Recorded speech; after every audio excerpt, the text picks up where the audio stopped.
हालांकि कई साल नहीं हुआ है, बहुत कम दिन ऐसा होता रहा है, लेकिन इस बार तो बहुत ज्यादा शुरू से हो रहा है। लेकिन अभी तो और ज्यादा संभावना जो है अगस्त का और सितंबर का, तो इसको ध्यान में रख करके हम लोग को चलना है। इतने ही से तो काम चलेगा नहीं। बिल्कुल सर। और हम डे वन से इरिगेशन डिपार्टमेंट को हम लगातार यही बात शुरू से कह रहे हैं कि भाई इस बात का ध्यान रखिए कि और जो बढ़ेगा फ्लो, तो वैसी स्थिति में और जिसकी संभावना है अभी, ये आपका जुलाई महीना है, ये जुलाई महीना कोई उतना ज़्यादा नहीं मान करके चला जाता है। एक हुआ और काफ़ी असर पड़ा है। अब जो 36 लाख की बात है वो हो गया होगा 40 लाख के करीब। ये आपका जो रिपोर्ट अभी आया है वो बढ़ करके शाम तक, रात तक या सुबह तक आ ही जाएगा। एनीवे, आबादी तो बढ़ती जा रही है, लेकिन ये बढ़ेगा, आपको संभावना होती है बढ़ने की अगस्त महीने में।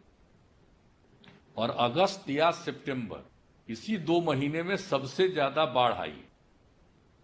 और एक्सेप्शनली एक बार, 2-3 बार ऐसा हुआ है अपने बिहार में, जो अक्टूबर के भी फर्स्ट वीक में 1-2 बार ऐसा हुआ है जिसको में असर पड़ा है।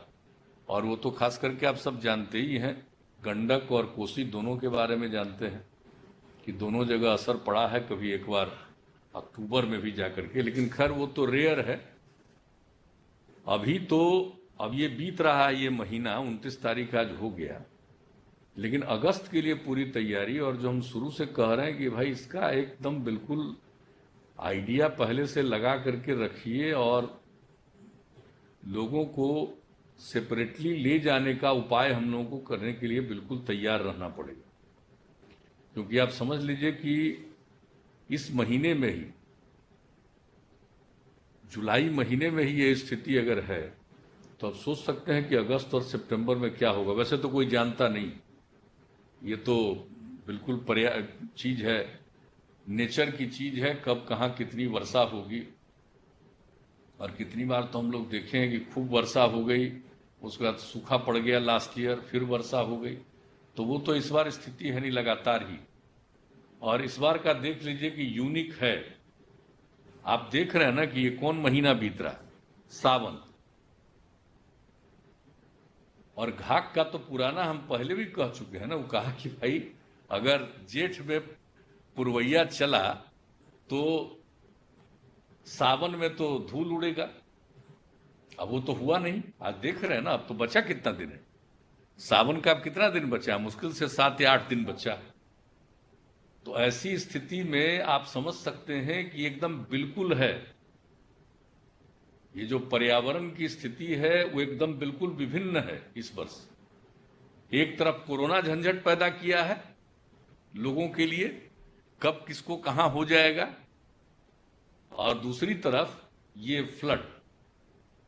तो हम लोगों को तो बिल्कुल हर तरह से तैयार रह करके चलना पड़ेगा, इसमें कोई शक नहीं है। और दोनों चीज के लिए कहीं भी हम लोग रख रहे हैं तो रिलीफ कैंप और जो कुछ भी कर रहे हैं उसमें इस बात का जरूर ध्यान रखिए, लोगों को बता करके। और जो बात तो तय हो गई कि सबको मास्क हम लोग देंगे,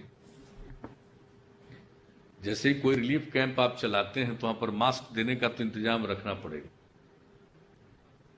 तो वो तो देना ही चाहिए। और ये करके ताकि लोगों को प्रेरित करिए कि भाई थोड़ा डिस्टेंस मेंटेन करके। और फ्लड है, अब फ्लड अफेक्टेड एरिया है, सब जगह कष्ट में तो लोग पड़ेगा ही। लेकिन जो बात आप कह रहे हैं हमको ठीक लगा है कि भाई इंतजाम किए हुए हैं डॉक्टर्स का।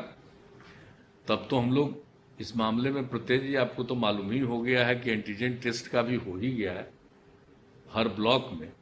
तो ये सब जहां भी फ्लड का रहे और जहां भी हम लोग रिलीफ कैंप चलाएंगे अगर, तो उसको पहले एक बार जरूर करवा लीजिएगा टेस्ट, ताकि अगर किसी के पास कुछ हो तो उसको उस तरह से कहीं अन्य जगह पर रखने की सुविधा उपलब्ध कराएंगे। वरना क्योंकि आज तक तो ये समस्या नहीं ना आई थी।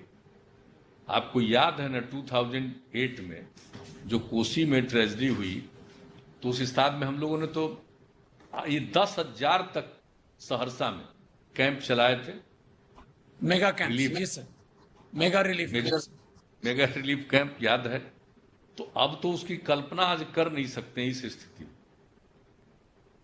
तो उस स्थिति में हम लोगों को थोड़ा मेरा ये सुझाव होगा, चूंकि आपकी जिम्मेवारी अब दोनों है, तो इसलिए देख लीजिए कि वैसी जगहों पर थोड़ा वो और टेस्ट तो नहीं, खैर